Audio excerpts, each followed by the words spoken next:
நான் இப்போ இதில் ஏற்காடில் படிச்சுட்டு இருக்கேன். அங்கே நேரம் அங்கேருந்து நேரம் வந்து வன்னியர் சங்க மாநாட்டில் 40 ஆண்டுக்கு முன்னாடி கலந்துருக்கு.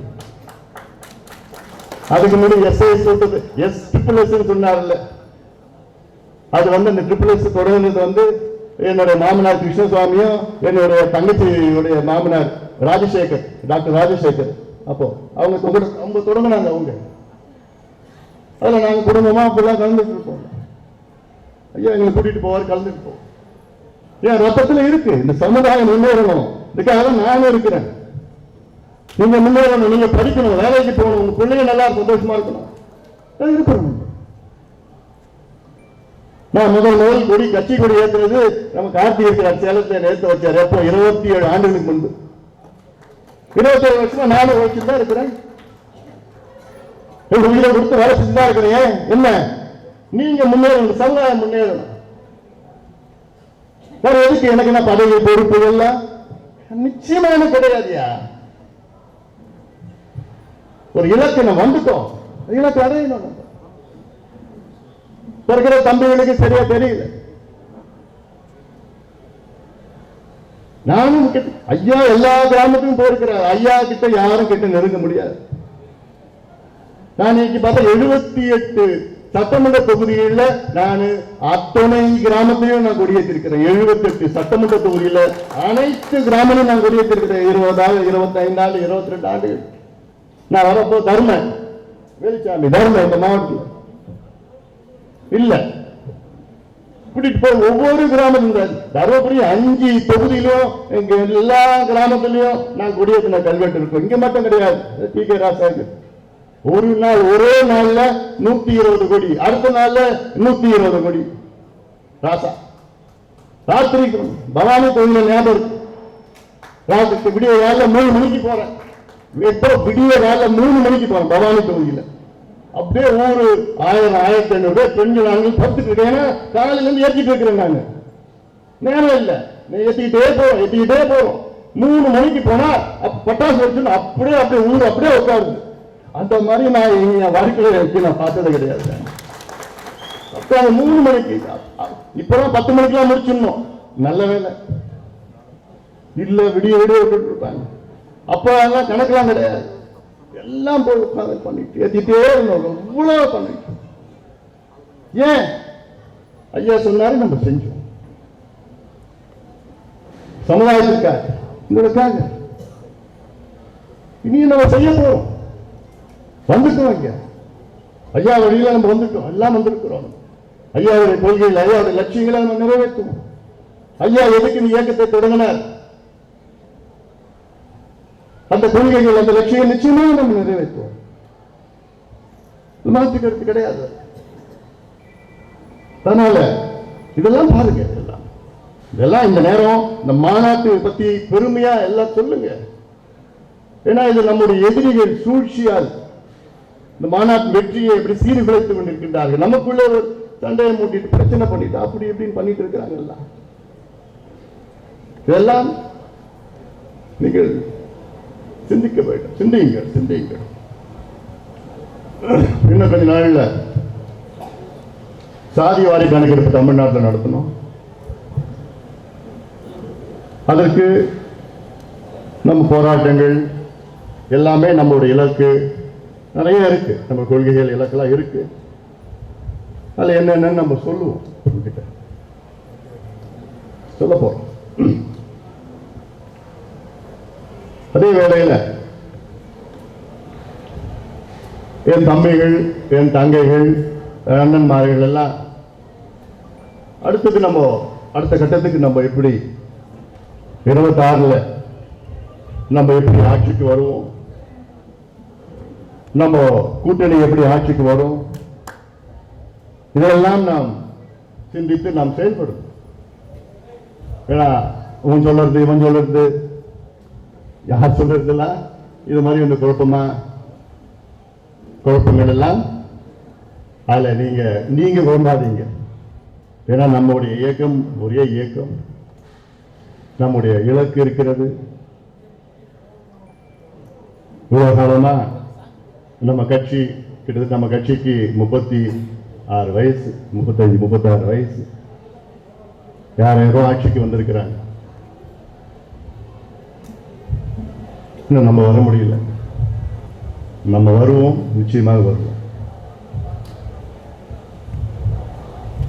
கடந்த ஒரு மாதம் தான் எனக்கு பயங்கர மன உளைச்சல், தூக்கம் இல்லை. எனக்குள்ள பல கேள்விகள் தினமும் நான் கேட்டுட்டு இருக்கிறேன். என்னடா நான் தப்பு பண்ணேன்? என்ன நான் தப்பு பண்ணேன்?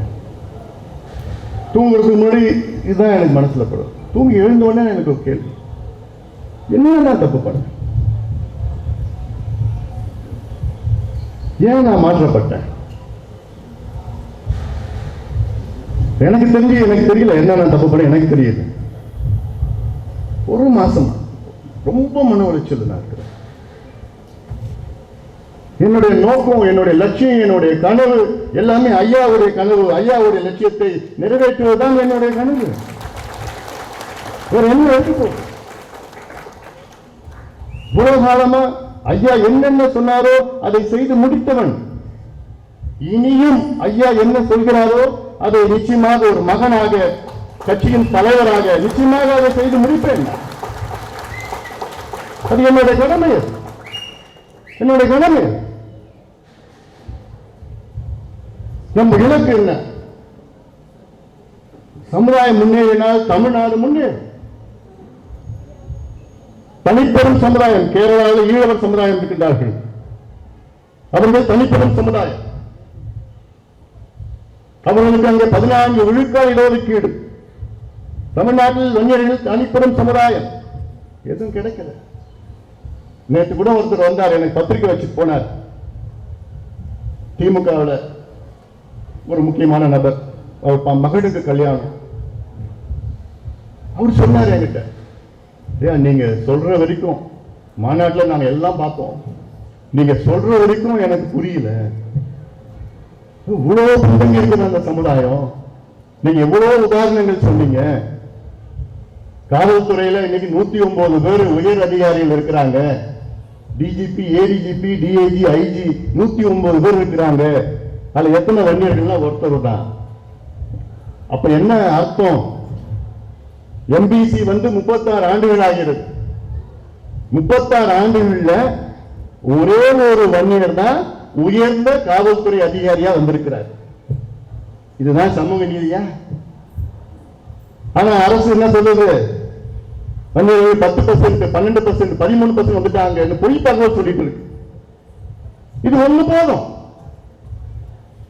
அன்னைக்கு 36 ஆண்டுகள் முன்பு நீங்க 10% வன்னியர்கள் நீங்க கொடுத்திருந்தீங்கன்னா, 20% எம்பிசில 10% வன்னியர்கள் கிடைச்சிருந்ததுன்னா, இந்நேரம் குறைஞ்சது ஒரு 10 பேர் போலீஸ் உயர் அதிகாரி வந்திருப்பாங்க. டிஜிபி, டிஐஜி, ஐஜி, ஏடிஜிபி வந்திருப்பாங்க. ஒருத்தர் தான் வந்திருக்கிறார். என்ன அர்த்தம்? நமக்கு 1% தான் கிடைக்கும் இடஒதுக்கீட்டுல, 20%.